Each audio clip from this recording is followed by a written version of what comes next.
એટલે દીવો એટલે એક સ્થિરતા છે. પેલી આત્મા ઓમથી ઓમ ભટક ભટક ભટક ઓમથી ઓમ રઘવાઈ થતી હોય, પણ એક જગ્યાના પાટલી પર દીવો કરો એટલે દીવો એક સ્થિરતા છે, સ્થિર થઈ જાય. અને દીવો એટલે અગ્નિ એટલે શું કહેવાય?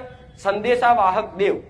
ભગવાનના દરબાર સુધી ધરતી પરનો કોઈ પણ સંદેશો ભગવાન સુધી પહોંચાડવો હોય ત્યારે અગ્નિની જરૂર. જેમ તમે લગ્નના હાથ ફેરા ભરો તો વચ્ચે અગ્નિની સાક્ષી જોઈએ, દીવાબત્તી કરો તો એ અગ્નિ જોઈએ, હવન કરો તો એ અગ્નિ જોઈએ, તમને મૃત્યુ થાય તો એ તમને અગ્નિદાહ કરવામાં આવે. એટલે અગ્નિદેવ એક સંદેશા વાહક દેવ છે.